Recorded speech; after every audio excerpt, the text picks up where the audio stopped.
Hey everyone, welcome to easy pharma. तो guys, जैसे कि हमारे यहाँ पे सब्जेक्ट चल रहा है फार्माकोथेरापेutics डी फार्मा सेकेंड ईयर का अकॉर्डिंग टू न्यू सिलेबस। तो यहाँ पे हमने यूनिट फर्स्ट आपकी स्टार्ट की थी, जिसमें 1 वीडियो लेक्चर पहले ही हमने डिस्कस किया था। 2 वीडियो लेक्चर आपने नहीं देखा तो आप हमारे चैनल की प्ले लिस्ट में भी जा सकते हैं, साथ ही में उसकी लिंक आपको हमारे डिस्क्रिप्शन बॉक्स में मिल जाएगी, यहाँ से भी आप उसको ईजिली वॉच कर सकते हैं। तो इस वीडियो लेक्चर में हम टॉपिक डिस्कस करने वाले हैं रेशनल यूज ऑफ मेडिसिन्स, यानी दवाओं का उचित उपयोग, ये इसका हिंदी में मीनिंग्स होता है। तो चलिए थोड़ा सा पहले इसके वर्ड के मीनिंग को एक तरह से जान लेते हैं, जिससे आपको पूरा ही टॉपिक समझने में यहाँ पे आसानी हो जाए। तो देखिए क्या होता है, मान लीजिए डॉक्टर्स होते हैं 2 टाइप्स के होते हैं। एक तो होते हैं क्वालिफाइड डॉक्टर्स जो सभी दवाओं के बारे में बहुत अच्छी तरीके से जानते हैं। एक वो होते हैं जिनके पास कोई डिग्री डिप्लोमा नहीं होता है, डायरेक्टली क्या होता है थोड़ी वो प्रैक्टिस करके क्या होते हैं वहाँ पे डॉक्टर बन जाते हैं। अब वहाँ पे डिफरेंट क्या आता है, तो देखिए एक जो क्वालिफाइड डॉक्टर होता है उसको जो मेडिसिन हमारी होती हैं उसके बारे में टोटली इन्फॉर्मेशन होती है, यानी उसको पता होता है कौन सी हमारी ड्रग है, इसको कितनी डोज में देना है, कितने बॉडी वेट के अकॉर्डिंग देना है, कितनी ड्यूरेशन के लिए देना है, कितनी कॉस्ट पे देना है और किस डिसीज में इसको यूज करना है। तो एक तो हमारे क्वालिफाइड डॉक्टर हो गए जिसको सारी ही मेडिसिन की इन्फॉर्मेशन पहले से है, जिसका वो अच्छी तरीके से यूज़ करेगा। एक हमारे ऐसे डॉक्टर्स होते हैं जो डॉक्टर अपने आगे लगा लेते हैं, सिर्फ क्या होता है कुछ टाइम ट्रेनिंग वगैरह या कुछ क्या होता है कंपाउंडरी करके वो डॉक्टर बन जाते हैं। तो वहाँ पे क्या होता है, देखिए वो अच्छे तरीके से इंजेक्शंस भी लगा लेते हैं, टैबलेट मेडिसिन, उनको पता चल जाता है कि भाई फीवर में क्या देना है, हेडेक में क्या देना है, फिर स्टमक पेन में क्या देना है, यानी उनको ये नॉर्मल बातें पता होती हैं। लेकिन उनको पूरी ये इन्फॉर्मेशन नहीं होती ये दवाई कितनी डोज में देनी है या कितना ये साइड इफेक्ट बॉडी में जाके कोज कर सकती है। तो जितनी बेसिक इन्फॉर्मेशन है वो उस बंदे को नहीं होती है, क्योंकि देखिए जो क्वालिफाइड पर्सन है वो अच्छे खासे अपने साल भी उन्होंने खर्च किए हैं, वहाँ पे पैसा भी खर्च किया है, काफ़ी ज़्यादा टाइम लगा के उसकी नॉलेज लेके वहाँ पर वो क्वालिफाइड हुआ है। और एक बंदा जो ऐसा उसने कुछ नहीं किया है, डायरेक्टली वो डॉक्टर बन गया है।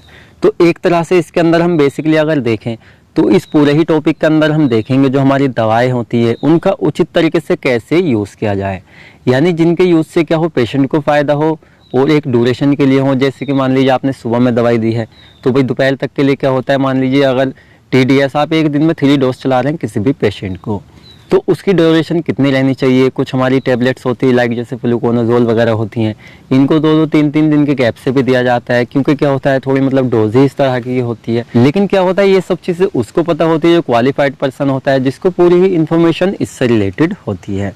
तो क्या होता है इसी को यहाँ पे हम पॉइंट टू पॉइंट डिस्कस करने वाले हैं। तो चलिए अब देख लेते हैं हम इसको पॉइंट टू पॉइंट। तो चलिए फर्स्ट पॉइंट इसके अंदर हम देख लेते हैं, rational use of medicines refer prescribing to right drug in adequate dose for sufficient duration and suitable to the clinical requirements of the patient at minimum cost। तो देखिए क्या होता है rational use of medicines means क्या है, ये refers करता है हमारा प्रिस्क्राइबिंग करना, यानी कोई भी डॉक्टर है जब क्या करता है प्रिस्क्रिप्शन लिखता है तो उस पर वो राइट ड्रग को लिखा है जो किसी भी बंदे को अगर पर्टिकुलर कोई डिसीज़ है तो उसमें ही इफेक्टिव है। ऐसा नहीं है वो बस कोई भी ड्रग को लिख रहा है कि भाई इस डिसीज़ में कुछ ना कुछ काम करेगी, तो ऐसा वहाँ पे नहीं होना चाहिए। एडिक्वेट डोज यानी उसकी डोज जो है बॉडी वेट के अकॉर्डिंग होनी चाहिए। क्या होता है कि बॉडी वेट जिन बंदों का थोड़ा कम होता है उनको लो डोज दी जाती है, जिनका थोड़ा ज़्यादा होता है उनको थोड़ी हाई डोज दी जाती है। तो बॉडी वेट के अकॉर्डिंग और उसकी एज के अकॉर्डिंग वो डोज वहाँ पे होनी चाहिए, वो एक सफिशिएंट टाइम के लिए होनी चाहिए। तो क्या होता है कुछ हमारी ऐसी टैबलेट्स होती हैं जो OD चलती हैं, दिन में 1 टाइम चलती हैं। कुछ हमारी ऐसी होती है जो BD चलती है यानी दिन में 2 टाइम चलती हैं। कुछ हमारी होती है TDS यानी दिन में 3 टाइम चलती हैं। और कुछ हमारी ऐसी होती है जो 2-2, 3 दिन या हफ्ते के हिसाब से भी हमारी दी जाती है। तो ये क्या होना चाहिए, इस तरह से हमें पता होना चाहिए कौन सी ड्रग को कितने मतलब टाइम की ड्यूरेशन से उसको प्रिपेयर किया गया है, उसी के हिसाब से उसको प्रिस्क्रिप्शन में वहाँ पे लिखना चाहिए। And suitable to clinical requirements, और देखिए क्लिनिकल रिक्वायरमेंट्स के उससे वो होनी चाहिए, यानी उसके बेस से एक तरह से हमें उसको देनी चाहिए, जिससे हमें क्या हो उसकी पूरी इन्फॉर्मेशन पहले से ही हो, उसको खाने के बाद में क्या साइड इफेक्ट कोज हो सकते हैं, क्या नहीं हो सकते हैं, क्या फ़ायदा हो सकता है, ये सारी चीज़ हमें उसको प्रिस्क्राइब करने से पहले ही वहाँ पे पता होनी चाहिए। Of the patient at minimum cost, और वो मिनिमम कॉस्ट पे भी हमारी होनी चाहिए। ऐसा नहीं है आप किसी को टैबलेट दे रहे हैं, सर दर्द की टैबलेट दे रहे हैं, लेकिन उसी का आप उससे इतने ज़्यादा पैसे ले रहे हैं जिसकी वजह से या तो आपके पास ही नहीं आ रहा है या आप उसका नाजायज़ फ़ायदा एक तरह से उठा रहे हैं। ऐसा बिल्कुल भी नहीं होना चाहिए। उसकी जो एक तरह से कॉस्ट है वो भी मैक्सिमम नहीं होनी, मतलब एक बिल्कुल फिक्स होनी चाहिए जिससे जो अमीर गरीब हैं सभी उसको ईजिली खरीद सकें। चलिए यहाँ पे देख लेते हैं अपना नेक्स्ट पॉइंट। यहाँ पे rational use of medicines include that patient receive medications as their clinical need in doses that meet their individual requirements for an adequate time period and of the lowest cost of them and their community। तो एक तरह से हम कह सकते हैं हमारी WHO की डेफिनेशन है, तो उन्होंने भी इसमें सारा यही कहा है जो हमने पीछे यहाँ पे पढ़ा है। क्या है, जो पेशेंट कोई भी मेडिसिन को रिसीव करता है तो क्या करता है, उसको क्लिनिकल रिक्वायरमेंट्स के अकॉर्डिंग होना चाहिए, उसकी डोज भी फिक्स होनी चाहिए और उसकी जो एक तरह से जो डिसीज के लिए उसने ली है उसमें वो ट्रीट होनी चाहिए और टाइम पीरियड भी उसका एक तरह से फिक्स होना चाहिए और लोवेस्ट यहाँ पे कॉस्ट पे होनी चाहिए। तो ये तो हमारे हुए एक तरह से हमने डेफिनेशन देखी, हमारे जो रेशनल यूज होते हैं वो मेडिसिन उसकी। चलिए नेक्स्ट हेडिंग यहाँ पे हम देखेंगे reason for irrational use of drug. तो एक तो हमारा हो गया रेशनल यूज, यानी हमने उचित तरीके से क्या क्या दवाओं का उपयोग किया, करेक्ट तरीके से अच्छे तरीके से हमने किसी मेडिसिन का यूज किया। लेकिन यहाँ पे है reason of irrational use of medicine, यानी जो हमारी मेडिसिन होती है उनका सही तरीके से यूज ना करना। इसके क्या क्या रीजन होते हैं, यानी कौन कौन से ऐसे हमारे रीजन हैं जिसकी वजह से जो हमारी मेडिसिन है उसका अच्छे तरीके से हम यूज़ नहीं कर पा रहे हैं, किसी भी डिसीज़ को हम उन ड्रग से ना तो ट्रीट कर पा रहे हैं ना पेशेंट को अच्छी तरीके से सेटिस्फाई कर पा रहे हैं। तो यही सब चीज़ें यहाँ पे हम देखेंगे क्या क्या रीज़न इस चीज़ के हो सकते हैं अगर इसका यूज़ अच्छे से नहीं हो रहा है तो। Lack of adequate information. तो देखिए क्या होता है, किसी भी बंदे को जो क्या है, जैसे कि पीछे हमने आपको बताया था, एक तो क्वालिफाइड पर्सन है, एक अनक्वालिफाइड पर्सन है। तो क्वालिफाइड बंदे के पास तो पूरी इन्फॉर्मेशन है कि हाँ ये हमारी टेबलेट क्या है या हमें किस तरह से इसका यूज़ करना है। एक होता है ऐसा बंदा जिसने कुछ टाइम क्या किया, मतलब प्रैक्टिस वगैरह की और वो डॉक्टर बन गया है, तो कुछ पर्टिकुलर दवाओं के बारे में जानता तो है लेकिन पर्टिकुलरली उसको इन्फॉर्मेशन नहीं है कि क्या इसके मतलब आगे की इसकी जो मेन इन्फॉर्मेशन है वो यहाँ पे हो सकती है, क्या इसके साइड इफेक्ट वगैरह कोज हो सकते हैं, तो ये चीज़ है उसको नहीं पता होती हैं। तो चलिए यहाँ पे हम देख लेते हैं defective insufficient training and education of health care provider. कुछ क्या होते हैं हमारे, मतलब जैसे आप क्या कर रहे हैं इस टाइम डी.फार्मा कर रहे हैं, अब आपके जो हैं टीचर्स हैं वो उनको अगर अच्छे से किसी चीज़ की नॉलेज नहीं है तो वो आपको वहाँ पे नॉलेज नहीं दे पाएंगे। तो जो हेल्थ प्रोवाइडर्स होते हैं उनकी ट्रेनिंग में या उनकी एजुकेशन में भी क्या होती है, एक तरह से कमी रह जाती है। यानी कुछ तो हमारे ऐसे होते हैं जिनको भी बहुत अच्छी इन्फॉर्मेशन है, जो आपको अच्छी इन्फॉर्मेशन देते हैं, कुछ जिन्हें अच्छी इन्फॉर्मेशन नहीं होती है तो उनकी वजह से आप भी उस एक तरह से अभाव रह जाता है, आप भी अच्छे से उस चीज़ को नहीं समझ पाते। ये भी क्या है यहाँ पे रीज़न रह सकता है। Not having diagnostic services.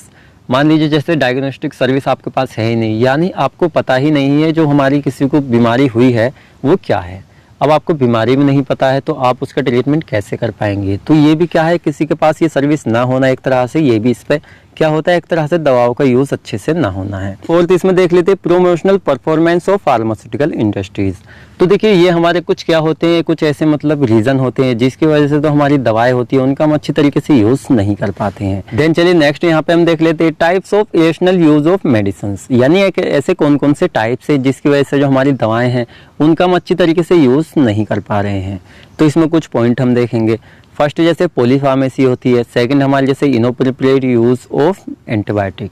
तो एंटीबायोटिक जो हमारी होती है एक तरह से मेन होती है किसी भी डिसीज़ को ट्रीट करने में, क्योंकि मोस्ट ऑफ द हमारी एंटीबायोटिक जो होती है वो माइक्रो ऑर्गेनिज्म को किल करती हैं, जिससे हमारे वायरस, बैक्टीरिया, फंगी सब हमारे एक तरह से इंक्लूड हो जाते हैं। तो क्या होता है, मोस्ट ऑफ हमारी डिसीज़ जो होती हैं वो सब इसी वजह से होती हैं, यानी मेन रोल होता है वहाँ पे माइक्रो ऑर्गेनिज्म का। तो उनको ट्रीट करने में हमारे जो एंटीबायोटिक होती है उनका मेन रोल होता है, वो उसी की हमें क्या है एक तरह से इसके यूज़ के अच्छी तरीके से नहीं पता है।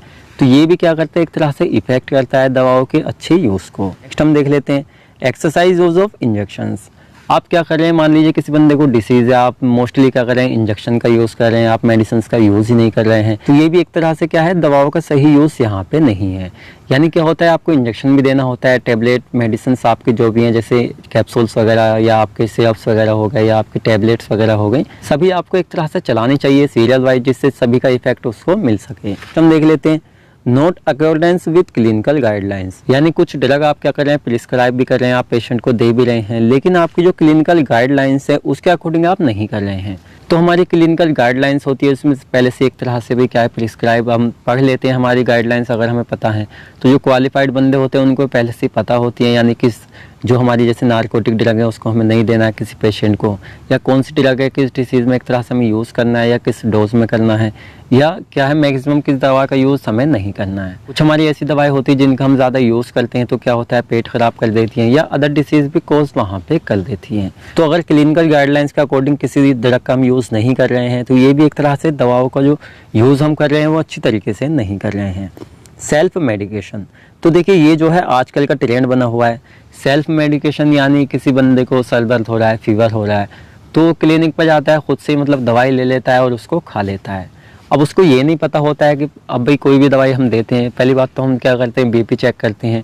अगर बीपी उस बंदे को ज़्यादा आ रहा है तो उस सिचुएशन में ना ही तो हम उसको दवाई दे सकते हो, ना ही हम इंजेक्शन लगा सकते हैं। उस सिचुएशन में हम उसको ऐसी टैबलेट देंगे जैसे हमारी एम्लोडिपिन होती है, एट्रिनोल वगैरह होती हैं, जो क्या करती हैं उसके बीपी को एक तरह से डिक्रीज़ कर दें, जिससे नॉर्मल हो जाए जब हम दवा दें। या ज़्यादा टेम्परेचर है उसमें भी हम क्या करते हैं, दवाओं का यूज़ नहीं कर सकते। तो सेल्फ मेडिकेशन खुद से ले लेते हैं, लेकिन ये नहीं पता होता है किस सिचुएशन में हमें इसको यूज़ करना है, जिसकी वजह से क्या होता है काफ़ी बंदों की डेथ भी देखने को मिल चुकी है, साथ में काफ़ी साइड इफेक्ट भी देखने को मिलते हैं। तो ये हमारे कुछ ऐसे मतलब पॉइंट थे जिससे क्या होता है जो हमारी दवाई होती है उनका अच्छी तरीके से यूज़ नहीं किया जाता है। चलिए नेक्स्ट हेडिंग यहाँ पे हम देख लेते हैं, WHO interventions to promote RUMS।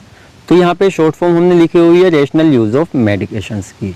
तो क्या था कि हमारा रेशनल यूज़ ऑफ मेडिसिन्स क्या था, मतलब चल रहा था ये हमारी प्रोसेस, लेकिन इसमें भी कुछ कमियां हमारी एक तरह से देखने को मिल रही थी। तो जो WHO होती है, जिसकी फुल फॉर्म यहाँ पे होती है वर्ल्ड हेल्थ ऑर्गेनाइजेशन, जो आपने डी फार्मा फर्स्ट ईयर में अच्छे से पढ़ा होगा, जिसके अंडर में हमारी एक तरह से जो फार्मेसी वगैरह फील्ड होते हैं जो चलते हैं, जैसे हमारे कोरोना की वैक्सीन वगैरह आई थी तो उसको कितनी डोज देनी है और कितने टाइम के पीरियड में देनी है, या हमारे टीके वगैरह होते हैं, सब ये WHO यहाँ पे डिसाइड करता है। तो इसने एक तरह से क्या किया, इंटरवेंशंस क्या कह सकते हैं, हस्तक्षेप इसने किया प्रमोट करने के लिए रेशनल यूज़ ऑफ मेडिसिन्स को, यानी जो हमारे दवाओं का अच्छा उपयोग है उसको अच्छी तरीके से प्रमोट किया जा सके। तो इसके लिए WHO ने इसके अंदर इंटरफेयर एक तरह से हस्तक्षेप किया।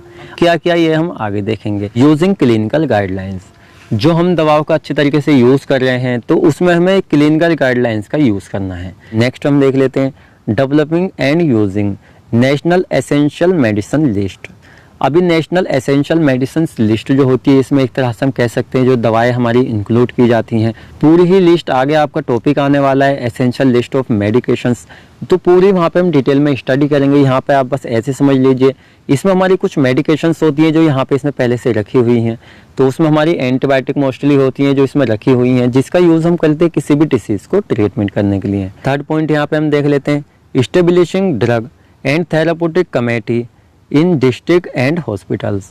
तो देखिए क्या होता है, जैसे हमारे गवर्नमेंट हॉस्पिटल्स वगैरह होते हैं या हमारे प्राइवेट भी होते हैं, तो उसमें इस्टेब्लिश एक तरह से जो हमारी थेराप्यूटिक कमेटी होती हैं, जो हमारी दवाइयों को थेराप्यूटिक यूज़ होते हैं उसके बारे में अच्छे से समझा सकती हैं, किस तरह से किस डिसीज़ के लिए कौन सी न्यू ड्रग आई हैं या किस तरह से इसका यूज़ करना है, किस तरह से इसकी डायरेक्शन होती है। तो ये इन कमेटियों का डिस्ट्रिक्ट के अंदर और हॉस्पिटल के अंदर एक तरह से इस्टेब्लिश इन्हें हमें लाना चाहिए, जिससे अच्छी तरीके से जो हमारे डॉक्टर्स वगैरह होते हैं हॉस्पिटल में उनको भी इस चीज़ की नॉलेज मिल सके।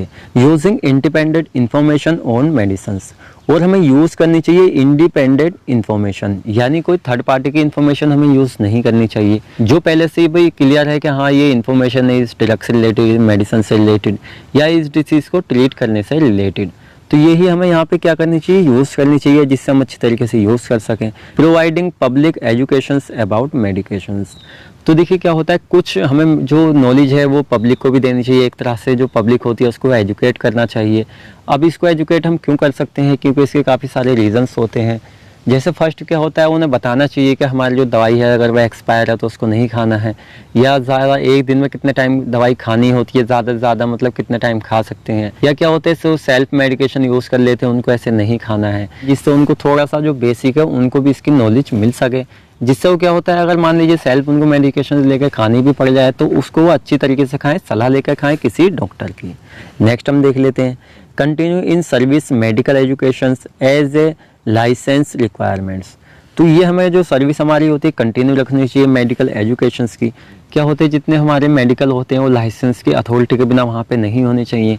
अब भी इसका रीज़न क्या होता है, कुछ फर्जीवाड़े से मेडिकल वगैरह भी कर लेते हैं। क्या होता है उन्होंने डिप्लोमा डिग्री ही नहीं की है तो उनको उस बारे में फील्ड में नॉलेज ही नहीं है, जिसकी वजह से क्या होता है उनकी वजह से काफ़ी पेशेंट की डेथ भी हो जाती है, साइड इफेक्ट कोज हो जाते हैं, यानी काफ़ी सारी चीज़ें उनको देखने को मिलती है। देन चलिए नेक्स्ट यहाँ पे हम देख लेते हैं स्ट्रेटजीज टू प्रमोट RUMS, यानी क्या होता है कुछ स्ट्रेटजीज जो एक तरह से अपनाई जाती हैं प्रमोट करने के लिए RUMS, या means rational use of medicine, यानी जो हमारी मेडिसिन है जिनका हम अच्छी तरीके से यूज़ कर रहे हैं, यानी रेशनल यूज़ कर रहे हैं, लेकिन उसको भी प्रमोट करने के लिए क्या होता है गवर्नमेंट के थ्रू कुछ एक तरह से स्ट्रेटजीज जो यहाँ पे अपनाई जाती हैं, यानी WHO के थ्रू यहाँ पे अपनाई जाती हैं। तो यहाँ पे चलिए इसको हम देख लेते हैं।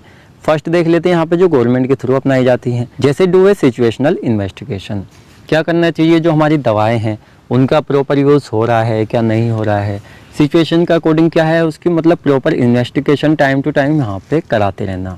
Evaluate the impact of programs, चलिए हाफ लाइन हमने यहाँ पे देखी, हाफ लाइन से यहाँ पे देखते हैं। Programs one use quality and cost of medicine. तो क्या है, टाइम टू टाइम हम ये भी इन्वेस्टिगेशन एक तरह से मूल्यांकन हमें करते रहना चाहिए। जो हमारी दवाइयाँ हैं वो कितनी कॉस्ट पे बन रही हैं, कितनी कॉस्ट पे बिक रही हैं, या जितनी कॉस्ट पे एक तरह से उनको लागत जितनी उसमें लगी है उसके हिसाब से उसमें क्वालिटी आई है या नहीं आई है, या उसका प्रॉपर यूज़ किया जा रहा है नहीं किया जा रहा है। तो ये भी क्या है, एक तरह से टाइम टू टाइम गवर्नमेंट के थ्रू यहाँ पे अपनाया जाता है। Provide means of access with doctors and MPS। तो क्या होता है, जो हमारे डॉक्टर्स वगैरह होते हैं वो अच्छी तरीके से और इसका यूज़ कर सकें, इसके लिए उनको प्रॉपर इक्विपमेंट वगैरह टाइम टू टाइम प्रोवाइड कराते रहने चाहिए, जिससे कि अच्छी तरीके से वो भी किसी भी जो प्रोग्राम्स वगैरह होते हैं उनको अच्छे से एक तरह से वहाँ पे शो कर सके, यानी जितनी भी मेडिसिन वगैरह होती हैं उनका अच्छी तरीके से यूज़ कर सके प्रॉपर इक्विपमेंट के साथ में। अब ये तो हमारी हो गई गवर्नमेंट। सेकंड हमारी होती है यहाँ पे नॉन गवर्नमेंट ऑर्गेनाइजेशंस, यानी गैर सरकारी संगठन। तो एक तो सरकारी होते हैं, एक हमारे गैर सरकारी होते हैं। लेकिन देखिए किसको फॉलो करेंगे, WHO को या MOH। तो MOH की यहाँ फुल फॉर्म होती है मिनिस्ट्री ऑफ हेल्थ, और WHO की फुल फॉर्म होती है वर्ल्ड हेल्थ ऑर्गेनाइजेशंस। तो ये दोनों साथ में एक तरह से हम कह सकते हैं मिलके क्या करती हैं, ऑर्गेनाइज करती हैं non government organisations with public के साथ में। Regarding action participating to rational use of medicate किस लिए करती हैं, इनका एक ही मकसद होता है जिससे जो हमारी दवाइयाँ होती हैं उनका अच्छी तरीके से यूज़ यहाँ पे हो। देन चलिए नेक्स्ट थर्ड यहाँ पे देख लेते हैं WHO। एक तरह से जो WHO होता है ये का स्ट्रेटेजी से एक तरह से प्रोवाइड कराता है प्रमोट करने के लिए रेशनल यूज ऑफ मेडिसिन। तो प्रोवाइड कराता है regular update to the medium positive message for RMM, यानी जो हमारी रेगुलर की अपडेट है किस तरह से दवाओं का मिसयूज़ किया जा रहा है या अच्छे से अच्छा कैसे उनके यूज़ करके बीमारियां वगैरह ट्रीटमेंट किया जा रहा है। तो रेगुलर की अपडेट जो होता है ये एक तरह से प्रोवाइड कराता रहता है, जिसकी वजह से जो एक तरह से पॉजिटिव मैसेज मिल सके रेशनल यूज़ ऑफ मेडिसिन, यानी जो दवाओं को हम अच्छी तरीके से यूज़ कर रहे हैं उसका एक पॉजिटिव मैसेज हमेशा ही क्या होता है जो यहाँ पे WHO होता है वो हम प्रोवाइड कराता है, जिससे कि हम मोटिवेट एक तरह से हो सके, से हम अच्छी तरीके से और भी यूज़ कर सके वहाँ पे मेडिकेशंस का। नेक्स्ट हम देख लेते हैं highlight the consequence of the rational drug use. तो एक तरह से वो हाईलाइट कर देता है, भाई सीधा सीधा हम कहें जो हमारे नार्कोटिक ड्रग है उनका हमें यूज़ नहीं करना है, यानी इरेशनल गलत तरीके से कैसे यूज़ किया जा रहा है उसको भी हाईलाइट यहाँ पे किया जाता है, जिसकी वजह से हम उसके साइड इफेक्ट वगैरह सब पता चल सके और हम उसका यूज़ वहाँ पे ना करें। ये भी हमारा इसके अंदर आ जाता है। Such as death from resistant organism, जैसे कि कुछ बंदे ऐसे होते हैं जिनकी नार्कोटिक ड्रग वगैरह खा रहे हैं, उनकी वजह से क्या होता है उनकी डेथ वगैरह भी हो जाती है। देन चलिए नेक्स्ट पॉइंट यहाँ पे हम देख लेते हैं identifies the activities that promote narcotic drug use. तो क्या होते हैं एक तरह से आइडेंटिफाई किया जाता है जो हमारी क्या है नशीली दवाइयाँ नार्कोटिक ड्रग हैं उसके यूज़ को एक तरह से प्रमोट कर रही हैं उसको, जिससे उसको कम किया जा सके और हमारे जो नार्कोटिक ड्रग है उनका भी कम यूज़ यहाँ पे किया जा सके। हम देखेंगे यहाँ पे next point irrational use of medicine is a serious problem particularly when it affect the more exposed individuals and occur for long term। क्या होता है तो इरेशनल यूज एक तरह से जो तर्कहीन यूज होता है दवाओं का, यानी एक तरह से हम कह सकते हैं जो हमारी दवाएं हैं उनका अच्छी तरीके से यूज़ नहीं हो रहा है। तो ये क्या हमारी एक सीरियस प्रॉब्लम होती है, छोटी मोटी प्रॉब्लम नहीं होती है। और क्या होता है पर्टिकुलरली जब कोई बंदा ऐसा है जो मतलब अच्छी तरीके से इसके बारे में जानता भी है और उसको यहाँ पे हो जाए तो उसके लिए थोड़ी और ज़्यादा खतरनाक यहाँ पे हो सकती है, क्योंकि लॉन्ग टर्म तक चलने वाली एक तरह से यहाँ पे कह सकते हैं हमारी प्रोसेस होती है। यही सारा हमारा इसमें था, यानी किस तरह से जो हमारी दवाइयाँ हैं यानी मेडिसिन से करें तो क्या क्या हमारे तरीके होते हैं, क्या हमारी स्ट्रेटजीज अपनाई जाती हैं, कौन से टाइप्स होते हैं जिसकी वजह से जो एक तरह से डॉक्टर्स वगैरह फार्मासिस्ट वगैरह होते हैं, कुछ हमारे क्या थर्ड पार्टी डॉक्टर्स वगैरह होते हैं जो अच्छी तरीके से यूज़ नहीं करते हैं, या कुछ WHO जो हमारी गाइडलाइन देती है हमारी क्लिनिकल गाइडलाइंस होती हैं जिससे हम दवाओं का अच्छी तरीके से यूज़ कर सकें। तो गाइस ये टॉपिक जो है आपका यहाँ पे कंप्लीट हो जाता है। नेक्स्ट वीडियो लेक्चर यहाँ पे रहेगा एविडेंस बेस्ड मेडिसिन, उसको हम जल्दी ही यहाँ पे डिस्कस करेंगे। तो गाइस आप अगर हमारे चैनल पर नया है तो चैनल को सब्सक्राइब कर लीजिए, क्योंकि यहाँ पे हम आपको प्रोवाइड कराते हैं सब वीडियो लेक्चर जो बिल्कुल सीरियल वाइज होते हैं और साथ ही में उसके नोट्स।